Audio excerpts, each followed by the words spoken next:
Hi guys, எல்லாருக்கும் வணக்கம் guys. இந்த வீடியோவில் நம்ம என்ன பார்க்க போகிறோன்னா, என்னடா எங்களை இப்படி அடிக்கிறீங்க, இந்த தோல்வி என்னால் ஏற்றுக்கவே முடியல, கண்டிப்பாக எங்களோட தோல்விக்கு இதுதான் காரணம், இவர் தான் காரணங்க அப்படின்னு சொல்லிட்டு இந்தியா எதிரான சாம்பியன் டிராஃபி 3வது ஓடிஐ போட்டியில் தோல்விக்கு அப்புறம் பத்திரிகையாளர் சந்திப்பில் நியூசிலாந்து அணியின் நட்சத்திர வீரர் கேன் வில்லியம்சன் பார்த்தீங்கன்னா ஓப்பனாக பேசியிருக்காருங்க. தோல்வி குறித்து காரணம் இவர் தான் சொல்லிட்டு பேசியிருக்காரு.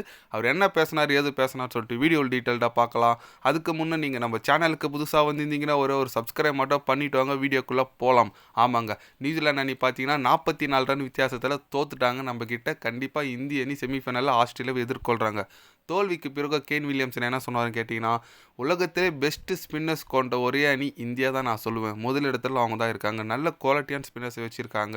அது மட்டும் இல்லாமல் இந்த போட்டி கிட்டத்தட்ட நாங்கள் ஜெயிக்க வேண்டியது தான். என் கூட யாருனா ஒருத்தர் நின்று விளையாடிருந்தால் கண்டிப்பாக இந்த போட்டி ஜெயிச்சிருப்போம். ரொம்ப கஷ்டமாக இருக்குது. பரவாயில்ல விடுங்க, கண்டிப்பாக இதுலேருந்து நாங்கள் ஒரு நல்ல பாடத்தை கற்றுக்கணும். அடுத்த போட்டியில் நல்ல கம்பேக் கொடுக்கணும். எங்கள் அணி வீரர்கள் ஃபீல்டிங் ரொம்ப அற்புதமாக பண்ணாங்க. கண்டிப்பாக இந்த ஃபீல்டிங் அப்படியே நாங்கள் செமிஃபைனலில் சவுத் ஆஃப்ரிக்கா அணிக்கு ஆப்போசிட்டாக எடுத்துகிட்டு போனால் ரொம்ப நல்லாயிருக்கும். இந்திய அணி கண்டிப்பாக 250 போது நாங்கள் அதை ஜெயிச்சிருந்தோம் தான் நினச்சோம். ஆனால் இந்த தோல்வி எங்களால் ஏற்றுக்க முடியல.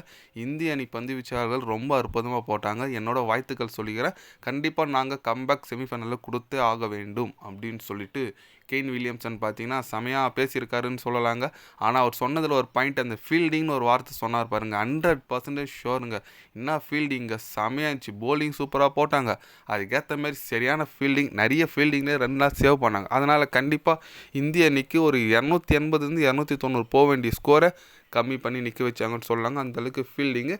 ஆனால் நம்ம போலிங்கில் நம்ம தமிழகத்தின் சிங்கம் வருண் சக்கரவர்த்தி என்ன ஸ்பெல்லுங்க, எப்பா சரியான போலிங்க.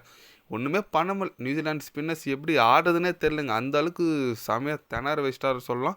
கண்டிப்பாக இந்திய அணி இது ஒரு நல்ல வெற்றிங்க. இதுக்கு முன்னே பாகிஸ்தான் அடித்தோம், பங்களாதேஷ் அடிச்சதெல்லாம் இல்லை, நியூசிலாந்து அடிச்சுமே இதுதான் பெரிய வெற்றி. கண்டிப்பாக நியூசிலாந்து ஒரு நல்ல அணிங்க. அவங்களும் இதில் ஒரு போட்டி கூட தோக்காமல் தான் வந்து இப்போ ஜெயிச்சிருக்காங்க. தோற்றுருக்காங்க. கண்டிப்பாக அவங்களும் ஒரு நல்ல அணி தான். என்ன நம்ம தோற்றுந்தா சவுத் ஆஃப்ரிக்கா கிட்ட மோதி இருப்போம், ஜெயிச்சனால ஆஸ்திரேலியா கிட்ட மோதுறோம். முதல்ல ஆஸ்திரேலியா இதில் அடிப்போம், செமியில் அடித்து அவங்கள தோற்றணும். ஃபைனல் கூட வராமல் செமிலே அடித்து தோற்றணும். பார்க்கலாங்க நம்ம இந்திய அணி எந்த மாதிரி ஒரு பர்ஃபார்மன்ஸ் பண்ணுறாங்கன்னு சொல்லிட்டு, அடுத்த போட்டியில் எந்த மாதிரி ஒரு பிளேயிங் லெவல் எடுக்கிறாங்கன்னு சொல்லிட்டு அதே ஒரு தலைவலிங்க.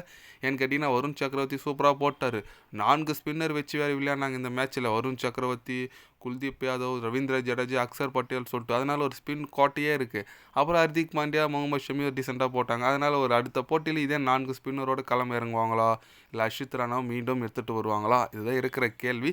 பொறுத்திருந்து பார்க்கலாங்க. நாளைக்கு இந்திய அணி எந்த மாதிரி ஒரு பெர்ஃபார்மன்ஸ், நாளைக்கு தான் செமிஃபைனல் எதிர்கொள்ளுது, எந்த மாதிரி ஒரு டீம் எடுத்துகிட்டு வராங்கன்னு சொல்லிட்டு பொறுத்திருந்து பார்க்கலாம். நீங்கள் சொல்லுங்கள், நம்ம இந்திய அணி நாளைக்கு நடக்க போகிற செமிஃபைனல் ஆஸ்திரேலியாவை வெற்றி பெறுமா பெறாதா?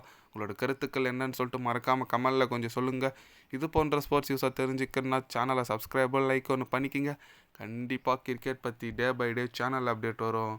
மறக்காமல் சப்ஸ்கிரைப் மட்டும் கொஞ்சம் பண்ணி வச்சுக்கோங்க. நன்றி, வணக்கம்.